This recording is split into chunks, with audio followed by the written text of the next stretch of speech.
Story 3 is a 2010 American animated comedy drama film produced by the Pixar Animated Studios by Walt Disney Pictures. It's the third installment in the Pixar Toy Story series and was originally meant to be the final installment before Disney got a little bit greedy. It was directed by Lee Unkrich, the editor of the first two films and the co-director of Toy Story 2, written by Michael Anadert, while Unkrich wrote the story along with John Lasseter and Andrew Strayton, respectively director and co-writer of the first two films. What's the film all about? Well, with their beloved Andy preparing to leave college, Woody, Buzz Lightyear, Jessie, and the rest of the toys find themselves headed for the attic, but mistakenly wind up on the curb with this trash. Woody's quick thinking saves the gang, but all but Woody end up being donated to a daycare center. Unfortunately, the controlled toy kids do not play nice, so Woody and the gang make their plans for a great escape. And they make it back for Andy before he leaves. Gotta watch the film. And the film basically stars an assembled cast of characters including Tom Hanks, Tim Allen, John Cusack, Don Rickles, Wallace Shawn, John Ratzenberg, Estella Harris, Judy Benson, with John Morris returning as Andy once again, Lorraine Metcalf and R. Lee Emney reprising their roles from the previous films. Jim Rannery, who voiced Slinky Dog in the first two films, died 10 years before the release of the third film, so the role of Stinky was passed down to Blake Clark. The returning cast is joined by Ned, Betty, Michael Keaton, Whoopi Goldberg, Timothy Dalton, Kristen Shadow, Bonnie Hunt, and Jeff Garlin, who voiced the new characters included and introduced in the film. The film was released in theaters June 18, 2010, and played worldwide from June through October in the Disney Digital 3D Real ID and free IMAX 3D formats. The Toy Story 3 was the first film to be released theatrically with Dolby Surround Sound 7.1 sound. Like its predecessor, Toy Story 3 received critical acclaim upon release, with critics praising the vocal performances, screenplay, emotional depth, animation, and Randy Newman's musical score. It became the second Pixar film after Up and the third animated film overall after Beauty and the Beast and Up to receive Academy Award nomination for Best Picture. The film received 4 more Academy Award nominations for Best Adapted Screenplay, Best Sound Editing, Best Animated Feature, and Best Original Score, winning the latter two. Toy Story 3 was the first animated film to gross over $1 billion worldwide. Wow!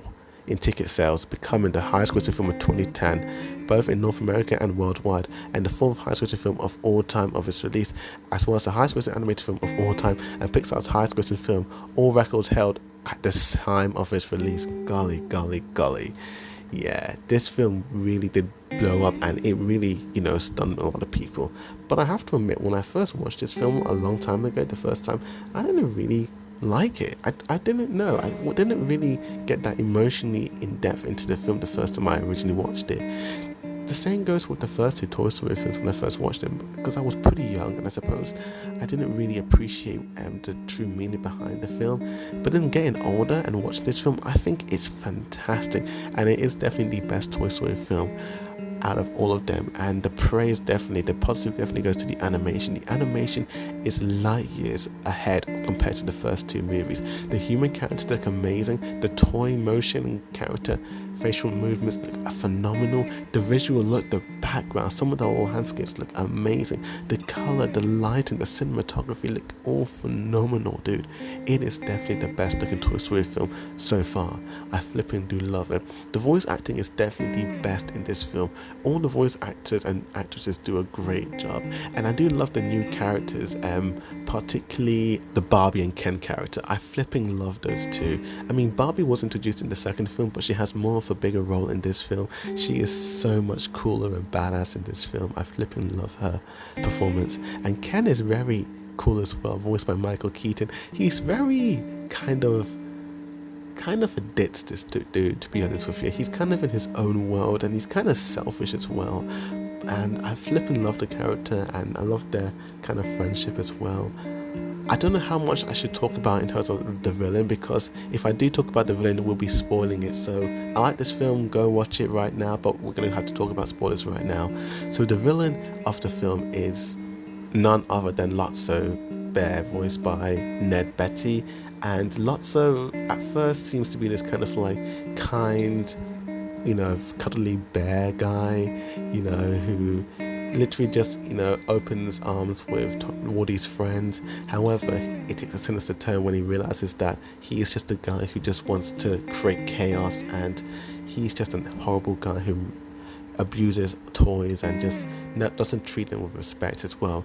But there's a reason behind that. Lotso really had a really sad backstory, similar to Jesse's, but very kind of sad. Like, Lotso was kind of lost and forgotten, and unlike Jesse, obviously when she was a kid, the girl was a kid, and Lotso went to find the kid, and then he was replaced, and it completely made him snap and lose the plot, and he became this very cold-hearted, selfish, kind of lost teddy bear in a way. And his friends as well also just felt really bad for him, and they kind of like drew distance from him. And yeah, he's really cynical and like very nasty, and the voice actor Ned Beatty really does voice him really damn well. I flipping love that voice of that dude. I think he was definitely one of the best characters of the film. He's pretty evil, and what he does to like Woody and his friends kind of shocks me at times. It was a little bit grim. This film has a lot of grim moments as well, including an incinerator where Woody and the gang think that they're about to die, and it's pretty grim, like the way it's shot, the way it's lit, and the fact that Woody and the gang are accepting their fate and realizing that they're gonna die and there's nothing that they can do about it is phenomenal. But it feels so much more of a relief when those 3 aliens say the claw and then they rescue them. It just literally, it was so satisfying when that happened. I was so satisfied when I saw that scene. This film has this sense of urgency that the other two didn't really have. It definitely feels more urgent, because they're kind of in a race against time to not only catch up with Andy, but also save themselves out of this horrible daycare where these, where they're kind of with the kids who are quite young and they're not suitable for their age, and it's really intense, very, very intense. Sometimes it kind of reminded me of a spy film at times, like one of those James Bond movies, like really sick, to be honest with you, really great.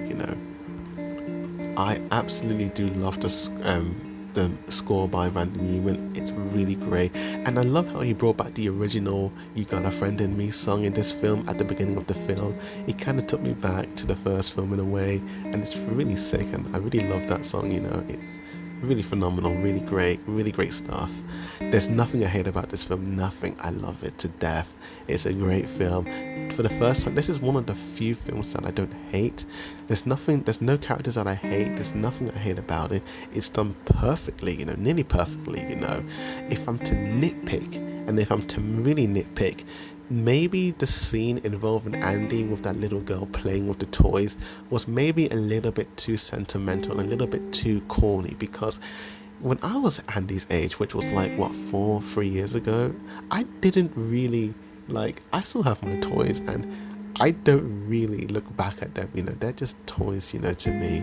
Yeah, I do care about them when I was a kid, but honestly, dude, there's really no point in feeling so sentimental about them. But my gosh, did they really, really make it mushy-gushy, with Andy just flicking, playing with them, and him not wanting to give Woody away. It was just I don't know, what type of kid is he, God, it just makes you realize what type, I don't know, it's a nitpicking, it's really nitpicking, and I still like that scene, but I'm to nitpick. But apart from that, this movie is phenomenal, one of the best animated films of all time, and with that, I'm going to give this film a 10 out of 10 and 8 star, because they're all remarkable, and I can't wait to see Toy Story 4 in a couple of minutes. I'm going to watch it right now, and hopefully get your review soon. And thank you for watching this review. Please like and share this video and comment down below, and tell me what's your favourite Toy Story flick. This might be one of my favourites. But thank you for watching, and as always, a Boy Reviews signing out.